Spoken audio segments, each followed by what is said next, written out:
Welcome to my YouTube channel Aptech and in this video हम पढ़ने वाले हैं सर्कुलेटरी सिस्टम कंप्लीट।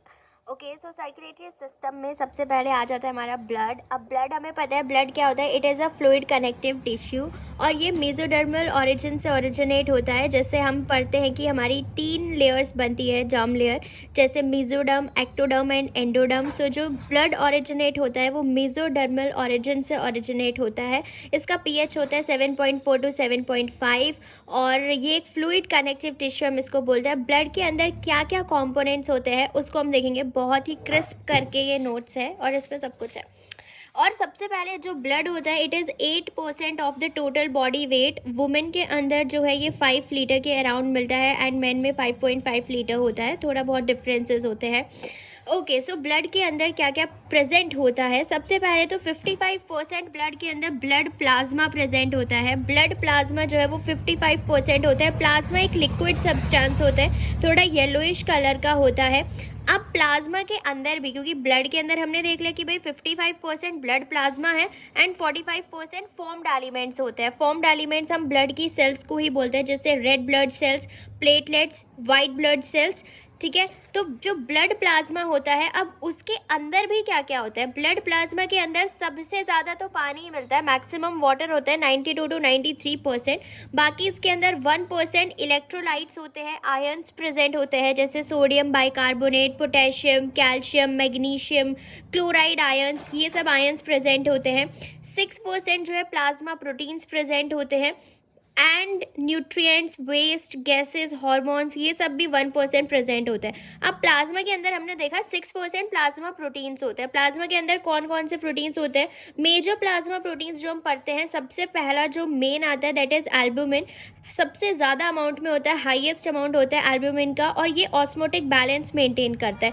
अब ऑस्मोटिक बैलेंस मेंटेन कैसे करता है, जैसे कि अगर हमारे ब्लड के अंदर वाटर को रिटेन करना है, H2O यानी कि वाटर है, तो अगर ब्लड के अंदर हमको वाटर को रिटेन करना है, वाटर को वापस लाना है ब्लड के अंदर, उसमें एल्बुमिन हेल्प करता है, क्योंकि ये कोलॉइडल ऑस्मोटिक प्रेशर जनरेट कर देगा, जिसकी वजह से वाटर को हम रिटेन कर सकते हैं इन द ब्लड। सो इसलिए एल्बुमिन जो है ये ट्रांसपोर्ट भी करता है certain molecule in blood and also ये कंट्रीब्यूट करता है to the colloidal osmotic pressure, it maintain osmotic balance. तो ये काम होता है एल्बुमिन का। दूसरा होता है ग्लोबुलिन, ये भी प्लाज्मा प्रोटीन ही है, प्लाज्मा के अंदर होता है। अब ये 3 तरीके के होते हैं, alpha globulin, beta globulin, gamma globulin.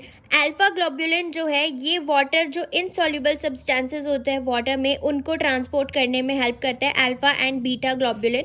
और गामा ग्लोबुलिन तो हमें पता ही है, एंटीबॉडीज या इम्यूनोग्लोबुलिन्स को बोलते हैं गामा ग्लोबुलिन्स। तो ये हो गया ग्लोबुलिन, सेकेंड प्लाज्मा प्रोटीन। और एक फाइब्रिनोजन होता है which is a clotting factor, ये भी हम आगे पढ़ेंगे पूरा क्लोटिंग फैक्टर मैकेनिज्म। तो फाइब्रिनोजन भी एक प्लाज्मा प्रोटीन है जो कि क्लोटिंग फैक्टर होता है। तो ये सब प्लाज्मा के अंदर होता है। क्या क्या होता है, मैक्सिमम वाटर होता है, electrolytes, ions, plasma proteins, nutrients, waste, gases, hormones, ये सब किस में होता है, ब्लड प्लाज्मा में होता है, जो कि एक लिक्विड सब्सटेंस है। और इन सब का मिलकर क्या बना हुआ है, हमारा ब्लड प्लाज्मा।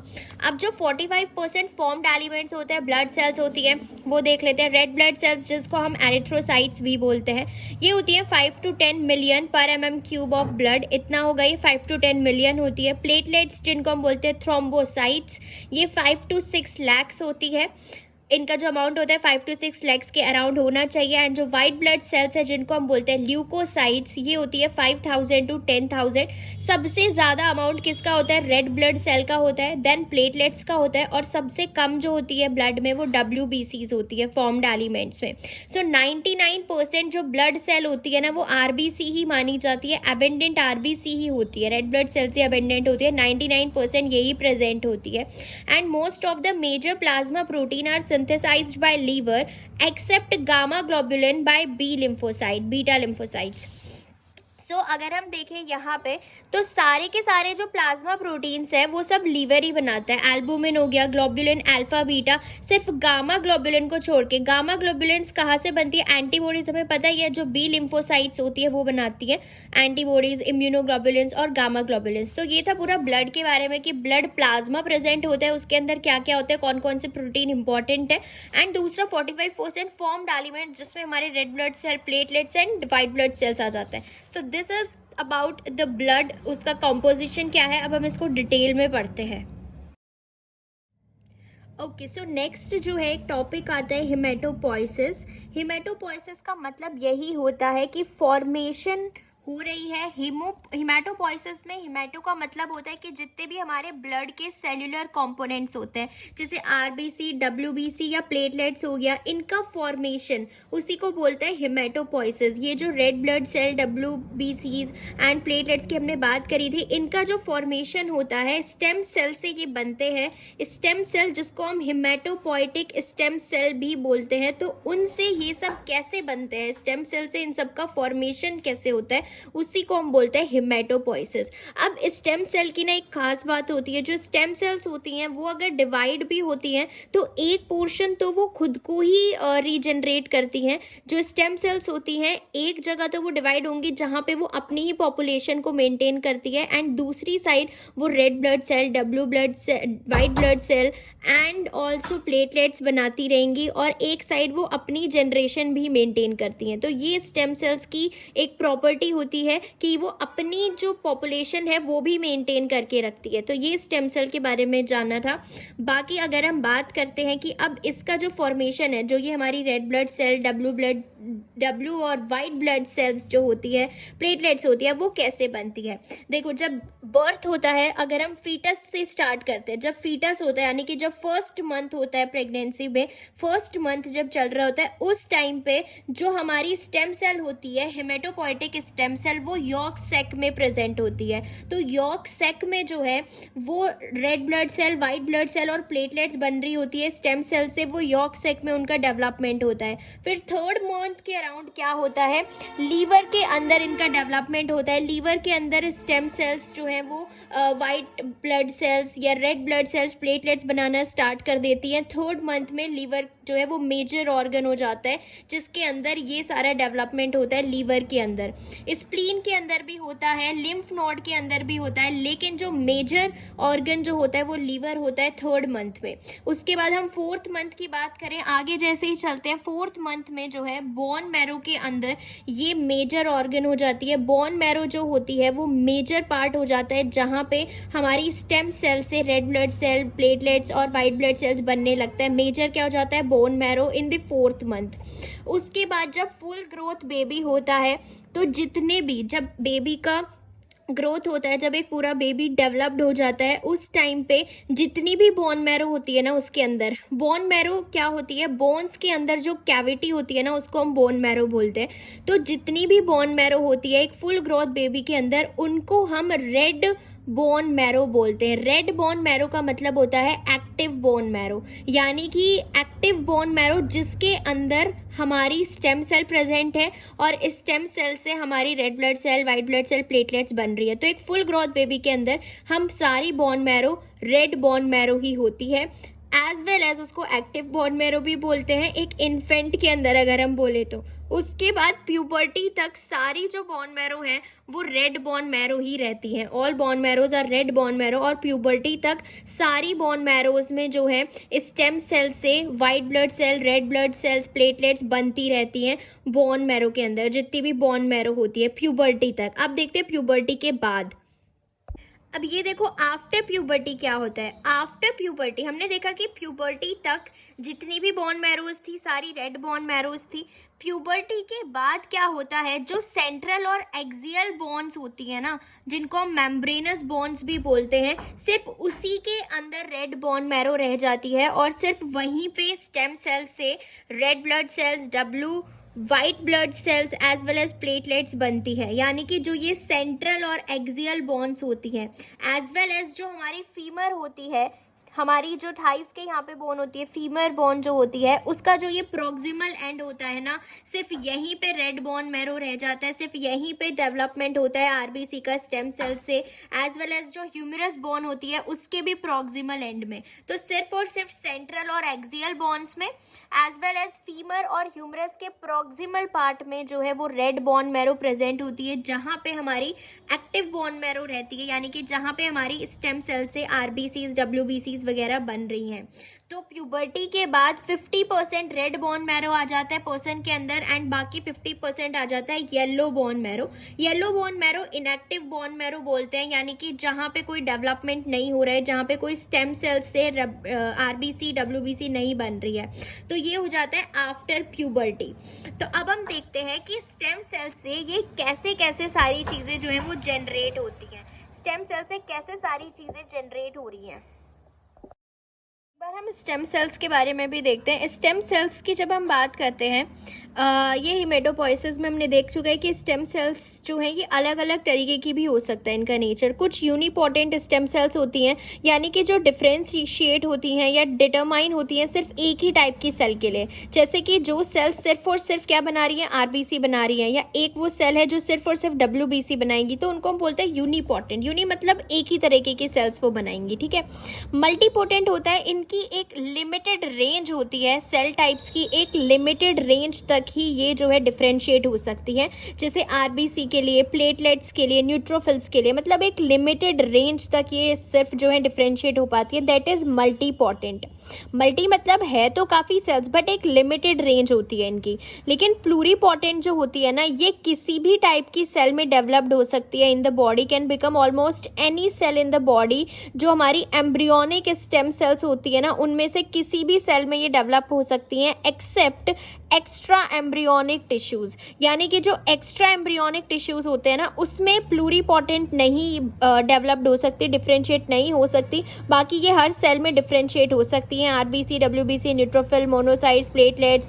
जो एम्ब्रियोनिक स्टेम सेल्स होती हैं उसमें ये डेवलप्ड हो सकती हैं। एम्ब्रियोनिक स्टेम सेल्स प्लूरीपोटेंट ही होते हैं, यानी कि can become almost any cell in the body, लेकिन एक्स्ट्रा एम्ब्रियोनिक नहीं। और टोटीपोटेंट सेल्स यही होती हैं, ये कोई भी सेल बना सकती हैं including embryo and extra embryonic tissue as well. मतलब टोटीपोटेंट सेल्स का मतलब है कि टोटल इसके अंदर पूरी पोटेंसी है, मतलब जो कि एक होल ऑर्गेनिज्म को डेवलप करने के लिए चाहिए पूरी पोटेंसी है। एक्स्ट्रा एम्ब्रियोनिक टिश्यू भी ये डेवलप कर सकती है and including embryonic tissues, extra embryonic tissues, everything.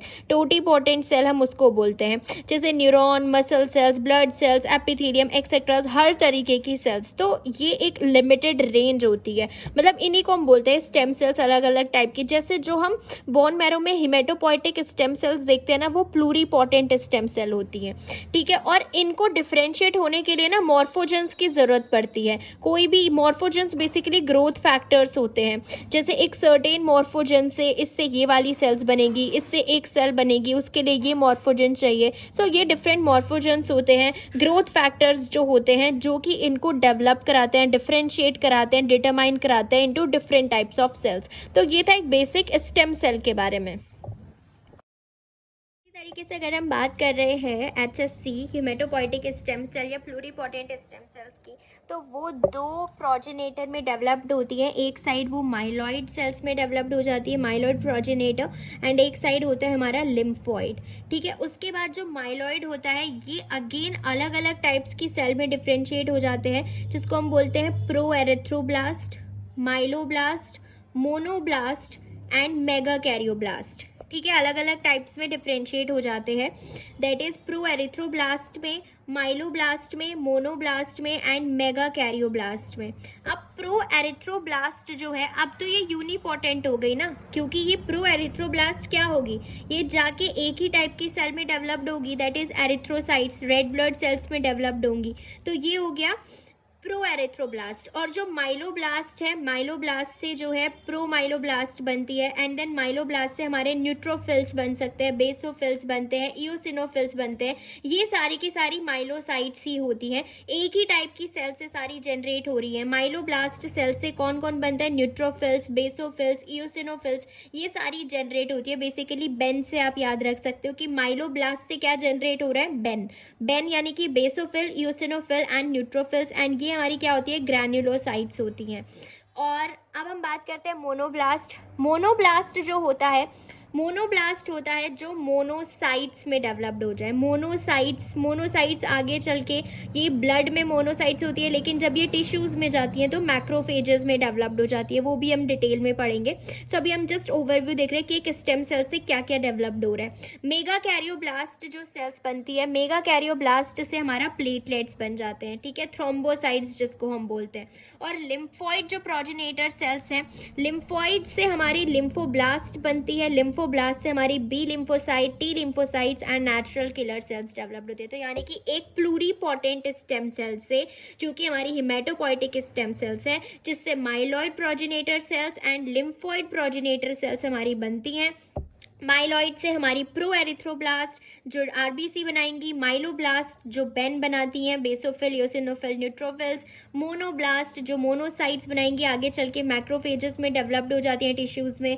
Mega karyoblast जो कि हमारी प्लेटलेट्स या थ्रोम्बोसाइट्स बनाएंगी। एंड लिम्फोइड का तो पता ही है, जो B lymphocyte, T lymphocytes and natural killer cells बनती है।